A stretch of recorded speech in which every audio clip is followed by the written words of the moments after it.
நீங்கள் TET paper 2 pass பண்ணிட்டீங்க. அடுத்து வரக்கூடிய யூஜிடிஆர்பி பிடி அசிஸ்டன்ட் எக்ஸாமுக்கு நீங்கள் அட்டெம்ப்ட் கொடுக்க போகிறீங்க அப்படின்னா கரண்ட் சிலபஸை பேஸ் பண்ணி நீங்கள் படிக்கும் போதும் நீங்கள் படித்ததை ப்ராப்பராக டெஸ்ட் ப்ராக்டிஸ் பண்ணும்போதும் அதே மாதிரி பிடி அசிஸ்டன்ட் யூஜிடிஆர்பி இந்த ரெண்டுக்குமான சிலபஸை பேஸ் பண்ணி அப்டேட்டான material Tamil medium English medium வந்து காண்டக்ட் பண்ணுறோம். அதே மாதிரி டெஸ்ட் பேஜுமே வந்து காண்டக்ட் பண்ணுறோம். அதில் நீங்கள் ஜாயின் பண்ணுற பட்சத்தில் ஈஸியாக உங்களுடைய வெற்றியை வந்து நிலைநாட்ட முடியும். ஸோ நம்ம கடையும் சார்பாக கரண்ட் சிலபஸை பேஸ் பண்ணி தாவரவியல் படத்துக்கு தமிழகத்தின் மாநில மலரான செங்காந்தல் மலர் பயிற்சி வந்திருக்கு. இந்த பயிற்சியில் கரண்ட் சிலபஸை பேஸ் பண்ணி அப்டேட்டான material Tamil medium English medium அதே மாதிரி டெஸ்ட் பேஜுமே வந்து காண்டக்ட் பண்ணுறோம். அதில் நீங்கள் ஜாயின் பண்ணுற பட்சத்தில்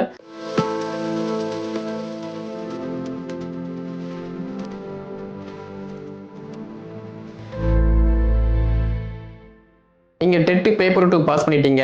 அடுத்து வரக்கூடிய யூஜிடிஆர்பி பிடி அசிஸ்டன்ட் எக்ஸாமுக்கு நீங்கள் அட்டெம்ப்ட் கொடுக்க போகிறீங்க அப்படின்னா கரண்ட் சிலபஸை பேஸ் பண்ணி நீங்கள் படிக்கும் போதும் நீங்கள் படித்ததை ப்ராப்பராக டெஸ்ட் ப்ராக்டிஸ் பண்ணும்போதும் வரக்கூடிய நியமன தேர்வில் ஈஸியாக நீங்கள் நல்ல மார்க் எடுத்து அடுத்த கட்டமாக ஒரு அரசு பள்ளியில் அரசு உதவி பெறக்கூடிய பள்ளியில் பட்டதாரி ஆசிரியராக வந்து பணியில் அமர முடியும். ஏற்கனவே நம்ம அகாடமி சார்பாக வரக்கூடிய நியமன தேர்வுக்கு கரண்ட் சிலபஸை பேஸ் பண்ணி செகண்டரி கிரெடிட் டீச்சர் எக்ஸாம் அதே மாதிரி பிடி அசிஸ்டன்ட் யூஜிடிஆர்பி இந்த ரெண்டுக்குமான சிலபஸை பேஸ் பண்ணி அப்டேட்டான material Tamil medium English medium வந்து காண்டக்ட் பண்ணுறோம். அதே மாதிரி டெஸ்ட் பேஜுமே வந்து காண்டக்ட் பண்ணுறோம். அதில் நீங்கள் ஜாயின் பண்ணுற பட்சத்தில் ஈஸியாக உங்களுடைய வெற்றியை வந்து நிலைநாட்ட முடியும். ஸோ இந்த வீடியோ தொகுப்பில் பிடி அசிஸ்டன்ட் யூஜிடிஆர்பி தாவரவியல் படத்துக்கு பார்த்தோம் அப்படின்னா Tamil medium English medium material plus test page பற்றி டீட்டெயிலாக வந்து பார்க்க போகிறோம். ஏற்கனவே பார்த்தோம் அப்படின்னா நீங்கள் இந்த நியமனத்திற்கு அட்டெம்ப்ட் கொடுக்க போகிறீங்கன்னா ஃபஸ்ட்டு வந்து சிலபஸ் பார்க்கணும். அப்போ இந்த பிடி அசிஸ்டன்ட் யூஜிடிஆர்பி பாட்னி சிலபஸை பொறுத்த மட்டும் ஒரு 10 அலகு இருக்குது. இந்த 10 அலகுமே வந்து மஸ்ட் இம்பார்ட்டன்ஸ். அப்படி பார்க்கும்போது அலகு 1 பொறுத்த மட்டும் வைரஸ்னா என்ன, பாக்டீரியானா என்ன, பைக்காலஜினா என்ன, மைக்காலஜினா என்ன, இதை பற்றி வந்து நல்ல ஆழமாக இன்டெப்த்தாக வந்து பார்க்குற மாதிரி இருக்கும். இதுக்கு அடிப்படை எங்கே இருக்குது அப்படின்னா பள்ளி பாட புத்தகம். நீங்கள் பள்ளி பாட புத்தகத்தை படிச்சுட்டு தான் அடுத்து பட்டப்படிப்பு தரத்தில் ரெஃபரன்ஸ் புக்கை வந்து பார்க்கும்போது ஈஸியாக இன்டெப்த்தாக ஆழமாக வந்து பார்க்க முடியும். எடுத்த உடனே வந்து யூஜிடிஆர்பி யூஜி புக்கை மட்டும்தான் படிப்பேன், ரெஃபரன்ஸ் புக்கு மட்டும்தான் படிப்பேன் அப்படின்னா ஒன்றுமே பண்ண முடியாது. பேசிக் வந்து மஸ்ட் இம்பார்ட்டன்ஸ். ஓகே, அடுத்து அலகு 2 பொறுத்த மட்டும் லைக்காலஜி, பிரையாலஜி, டெரிடாலஜி இந்த 3ஐயுமே பற்றி இன்டெப்த்தாக ஆழமாக வந்து படிக்கணும். அடுத்து 3வது அலகை பொறுத்த மட்டும் ஜிம்னோஸ்போமின் பொது பண்பு வகைப்பாடு, தொல் தாவரவியல் அதே மாதிரி பரிணாமம்னா என்ன, இதை பற்றி நல்லா இன்டெப்த்தான் ஆழமாக வந்து பார்க்குறோம்.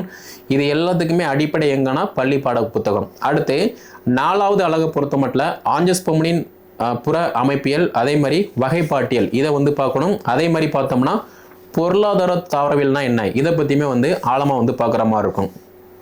அடுத்து 5வது அலகு பொறுத்த மட்டும் உள்ளமைப்பியல் தாவரவியலின் உள்ளமைப்புனா என்ன, அதே மாதிரி கருவியல்னா என்ன, தாவரவியலின் கருவியல் இந்த ரெண்டையுமே பற்றி ஆழமாக இன்டெப்த்தாக வந்து பார்க்கணும். அடுத்து 6வது அலகை பொறுத்த மட்டும் நுண் நுயிரியல் அதே மாதிரி தாவர நோயியல், தாவரத்தில் என்னென்ன நோயெல்லாம் வருது, அதை எப்படி நம்ம வந்து தடுக்கலாம், இதை பற்றி வந்து பார்க்குற மாதிரி இருக்குது. அடுத்து அலகு 7 பொறுத்த மட்டும் தாவர செயலியல் அதே மாதிரி உயிர் வேதியியல் இயற்பியல் இந்த ரெண்டுமே வந்து பார்த்தோம்னா தாவரத்தில் வந்து எப்படி ப்ராசஸ் ஆகுது இதை பற்றி வந்து நல்ல இன்டெப்த்தாக ஆழமாக பார்க்குற மாதிரி இருக்குது. அடுத்து 8வது அலகை பொறுத்த மட்டும் செல்லியல்னா என்ன, அதே மாதிரி மரபியல்னா என்ன, இந்த மரபியலை பொறுத்த மட்டும் சுவாலஜியை பொறுத்த மட்டும் நம்ம சுவாலஜி சம்மந்தப்பட்டது வந்து பார்க்குற மாதிரி இருக்கும். ஹியூமன் அண்ட் அனிமல் இதை பற்றி வந்து படிப்போம். ஆனால் இது பாட்னியில் வருது அப்படின்னா நம்ம பிளான்ட்ஸை பற்றி அதாவது தாவரத்தை பற்றி நம்ம இன்டெப்த்தாக வந்து படிக்கிற மாதிரி இருக்குது. அதே மாதிரி பயிர் பெருக்கம்னா என்ன, தோட்டக்கலைனா என்ன, இந்த ரெண்டுமே வந்து இப்போ உள்ள சிச்சுவேஷனில் மஸ்ட் இம்பார்ட்டன்ஸ். ஏன்னா ஒரு காலத்தில் வந்து இயற்கை முறையில் நம்ம வந்து பயிரிட்டோம், மகசூல் வந்து நம்ம எடுத்தோம். ஆனால் இப்போ உள்ள சிச்சுவேஷனில் செயற்கை முறையில் பார்த்தோம் அப்படின்னா ஈஸியான வழியில் நம்ம குறையாதான் வந்து விதைப்படணும், ஆனால் மகசூல் பார்த்தோம் அப்படின்னா நிறையா எடுக்கணும். அப்போ பயிர் பெருக்கத்தை பற்றி நம்ம படிக்க போகிறோம், தோட்டக்கலையை பற்றி நம்ம படிக்க போகிறோம். அடுத்து அலகு 9 பொறுத்த மட்டும் தாவர சூழ்நிலையில் பற்றி பார்க்கணும். அடுத்து சுற்றுச்சூழல் பற்றி படிக்கணும், பாதுகாப்பு உயிரியல் பற்றி படிக்கணும். அடுத்து தாவர புவியியல். உங்களுக்கே தெரியும் ஒரு காலகட்டத்தில் நம்ம வீட்டை சுற்றி நிறைய இயற்கை தாவரங்கள் மூலிகை தாவரங்கள் எல்லாமே இருந்துச்சு. ஆனால் இப்போ உள்ள சிச்சுவேஷனில் தாவரங்கள் இருந்தாலே பார்த்தோம் அப்படின்னா நம்ம வெட்டி போட்டு ஆர்டிஃபிஷியலாக என்ன தாவரம் இருக்கோ அதை வந்து கொண்டு வைக்கணும். அப்படி இல்லை அப்படின்னா ஒன்றுக்குமே உதவாத ஒரு தாவரத்தை அழகு அப்படிங்கிற பேரில் வந்து வைக்கணும். அதனால பார்த்தோம் அப்படின்னா நோ யூஸ். அப்போது அலகு 9 பொறுத்த மட்டும் தாவர சூழலியல் அதை பற்றி நம்ம இன்டெப்த்தாக ஆழமாக பார்க்கணும். சுற்றுச்சூழல் வந்து எப்படி இருக்குது அதை பற்றி பார்க்கணும். அடுத்து பாதுகாப்பு உயிரியல் அதை பற்றி பார்க்கணும். தாவர புவியியல் இதை பற்றியுமே வந்து இன்டெப்த்தாக ஆழமாக பார்க்குற மாதிரி இருக்குது.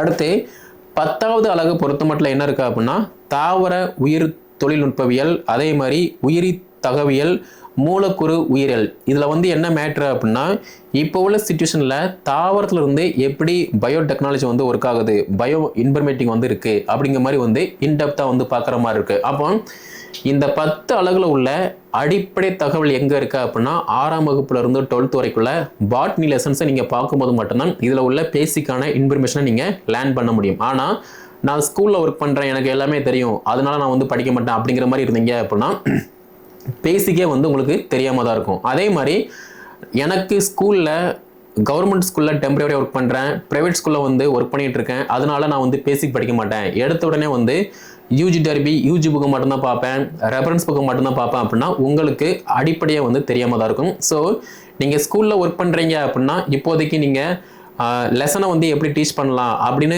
நீங்கள் திங்க் பண்ணிவிட்டு ஸ்டாப் ரூமில் உட்காந்துட்டோ இல்லைனா வீட்டில் உட்காந்துட்டோ அந்த லெசனை ப்ரிப்பரேஷன் பண்ணிவிட்டு கிளாஸ் ரூமில் போயிட்டு ப்ரெசன்டேஷன் பண்ணுவீங்க. இது வந்து காம்படிட்டிவ் எக்ஸாமுக்கு வந்து உதவாது. ஒன்ஸ் இந்த எக்ஸாமுக்கு நீங்கள் அட்டெம்ப்ட் கொடுக்க போகிறீங்க அப்படின்னா ஃபஸ்ட்டு நீங்கள் சிலபஸ் பார்க்கணும். சிலபஸ் ஆல்ரெடி டிஆர்பி வெப்சைட்டில் இங்கிலீஷ் மீடியம் இருக்குது, அதை நீங்கள் வந்து விசிட் பண்ணிக்கலாம். அப்படி இல்லை அப்படின்னா நம்ம அகாடமி டெலிகிராம் குரூப்பில் தமிழ் மீடியம் இங்கிலீஷ் மீடியம் ரெண்டுமே சிலபஸ் இருக்குது, அதை நீங்கள் விசிட் பண்ணி செக் பண்ணிக்கலாம். அதே மாதிரி நம்ம அகாடமி சார்பாக கரண்ட் சிலபஸை பேஸ் பண்ணி தாவரவியல் படத்துக்கு தமிழகத்தின் மாநில மலரான செங்காந்தல் மலர் பயிற்சி வந்திருக்கு.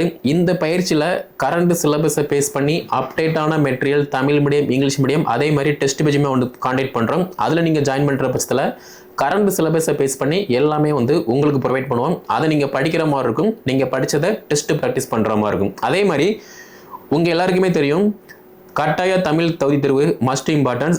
நீங்கள் தகுதி தேர்வில் தேர்ச்சி பெற்றால் மட்டும்தான் அடுத்து உங்களுடைய மெயின் பேப்பர் வந்து வேல்யூஷன் செய்யப்படும். அப்படி பார்க்கும்போது கட்டாய தமிழ் தகுதி தேர்வு எல்லாருக்குமே பொதுவாக வந்திருக்கும். ஆனால் டிபார்ட்மெண்ட்டை பொறுத்த மட்டும் முதன்மை தாளை பொறுத்த மட்டும் உங்களுடைய பாடம் சார்ந்த சிலபஸ் கவர் பண்ணி எல்லாமே வந்து உங்களுக்கு ப்ரொவைட் பண்ணுவோம். அதை நீங்கள் வந்து ஃபாலோ பண்ணுற மாதிரி இருக்கும். டெஸ்ட் பேஜை பொறுத்த மட்டும் பாடத்திட்டத்தின் அடிப்படையில் அலகு வாரியாக அலகில் உள்ள தலைப்பு வாரியாக முழு மாதிரி தேர்வு இந்த மாதிரி எல்லா டெஸ்ட்டுமே வந்து காண்டக்ட் பண்ணுறோம். நிறைய டெஸ்ட்டு வந்து காண்டக்ட் பண்ணுவோம். அந்த டெஸ்ட்டை நீங்கள் ப்ராப்பராக கன்சிஸ்டன்சியாக டிசிப்ளினாக வந்து ப்ராக்டிஸ் பண்ணுறீங்க அப்படின்னா ஈஸியாக வந்து எக்ஸாமில் 150க்கு நல்ல மார்க்கு ஸ்கோர் பண்ண முடியும். ஏற்கனவே ப்ரீவியஸ் எக்ஸாமில் பார்த்தோம் அப்படின்னா நிறைய டீச்சர்ஸ் இப்போ வந்து பாஸ் பண்ணிவிட்டு இப்போ ஒரு கவர்மெண்ட் ஸ்கூலில் வந்து டீச்சரை வந்து ஒர்க் பண்ணிட்டு இருக்காங்க. அப்படி பார்க்கும்போது எக்ஸாம் வந்ததுக்கு அப்புறமா படிக்க முடியாது, நீங்கள் படிக்கலாம் ஆனால் பாஸ் பண்ண முடியாது. ஆனால் இப்போ இருந்தே நீங்கள் படிக்க ஸ்டார்ட் பண்ணுறீங்க அப்படின்னா சிலபஸை உங்களால் வந்து கவர் பண்ண முடியும், நீங்கள் படித்ததை ரிவைஸ் பண்ண முடியும், நிறைய டெஸ்ட்டு ப்ராக்டிஸ் பண்ண முடியும், நிறையா வினாக்கள் வந்து எப்படி கேட்காங்க அப்படின்னு உங்களுக்கு தெரிய பாசிபிள் இருக்கும். ஸோ நம்ம அகாடமி சார்பாக வரக்கூடிய நியமன தேர்வான பட்டாதாரி ஆசிரியர் தேர்வுக்கு தாவரவியல் படத்துக்கு செங்காந்தல் மலர் பயிற்சி வந்து அவைலபிளாக இருக்குது. கீழே டிஸ்கிரிப்ஷனில் வாட்ஸ்அப் நம்பர் கான்டெக்ட் நம்பர் கொடுத்துருக்கேன், அதை கான்டெக்ட் பண்ணி என்ன டீட்டெயில் கேட்டு படிக்க ஸ்டார்ட் பண்ணுங்கள். இந்த வீடியோ தொகுப்பை டெட் பேப்பர் 2 பாஸ் பண்ணிவிட்டு யாரெல்லாம் Tamil medium English medium attempt கொடுக்க போகிறாங்களோ அவங்களுக்கு இதை வந்து ஷேர் பண்ணுங்கள்.